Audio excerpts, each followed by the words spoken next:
ప్రభుత్వం వచ్చిన తర్వాత ఏమేమి విద్య పైన ఏమేమి కార్యక్రమాలు చేపడుతున్నది, ఆల్రెడీ గతంకి ఇప్పటికి ఏం తేడా ఉన్నది, వచ్చే విద్యా సంవత్సరం నుంచి ఇంకా ఏం చేపట్టబోతున్నది, ఇలాంటివన్నీ కూడా పబ్లిక్ తెలియజేయడం, వాళ్ళ అవేర్నెస్ కల్పించడం, ముఖ్యంగా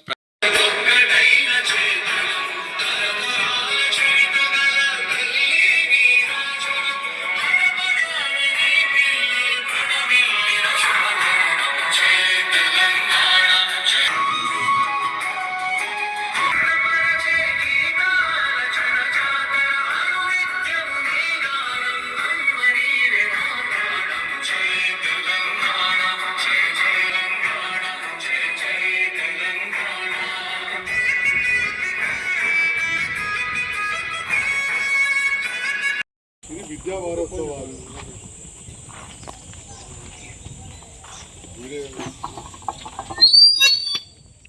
మంచితనాన్ని అంతా బలహీనత అనుకుంటున్నారు అందరూ.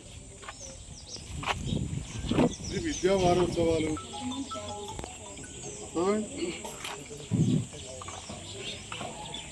ఫస్ట్ తెలంగాణ గీతమైన ఇదైనా కదా రెగ్యులర్ కలెక్టరేట్ ఏం చేస్తున్నాం.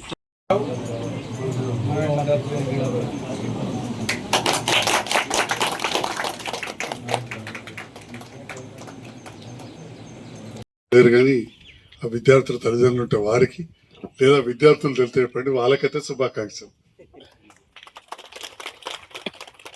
ఒక గొప్ప కార్యక్రమాన్ని గౌరవ ముఖ్యమంత్రి గారు 99 కార్యక్రమంలో భాగంగా ప్రజాపాలన ప్రగతి ప్రణాళిక అనే కార్యక్రమాన్ని ఏర్పాటు చేశారు. నేను ఒక విషయం అయితే చెప్పాల్సిన, గతంలో కూడా రాజేంద్ర రెడ్డి అన్నకు కానీ సుధాకర్ అన్నకు శేఖర్ అన్నకు తెలుసు, ప్రభుత్వం చేసి దాన్ని చాలా బలంగా ప్రజలకు తీసుకెళ్లేవాళ్ళం. ఈసారి 99 రోజుల ప్రణాళిక జూన్ 2 అయితే ముగుస్తుంది. ఇవాళ మే 11వ తారీఖు. ఇవాళ చేసే కార్యక్రమం కూడా ఒక పద్ధతి ప్రకారంగా నడవకపోవడం, ప్రారంభం కాకపోవడం నిజంగా కూడా బాధ అనిపించింది. అట్లీస్ట్ మొన్న నియోజకవర్గ స్థాయిలో జరిపినప్పుడు మీరు అందరూ కూడా వచ్చారు ఆఫీసర్స్, మీకు తెలుసు ఎట్లా జరపాలనేది.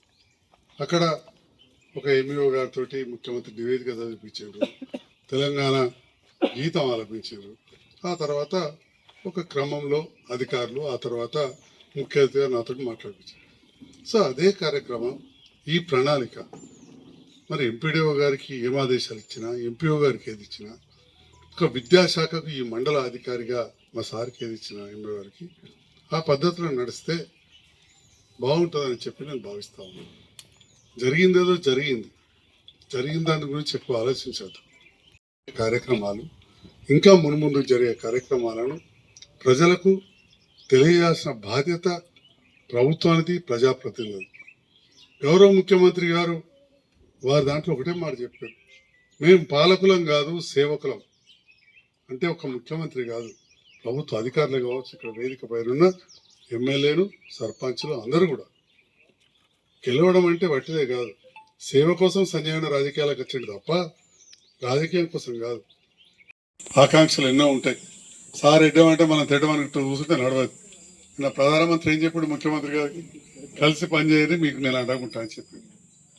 సో అదేవిధంగా ఈరోజు కలిసి పనిచేస్తున్నాం. దాంట్లో రాజకీయాలకు పోదలుచుకోలేదు, మన ప్రాంతంలో అభివృద్ధి కోసం వివిధ రంగాలలో పనిచేస్తున్నాం. ముఖ్యంగా విద్యతోటే వికాసం.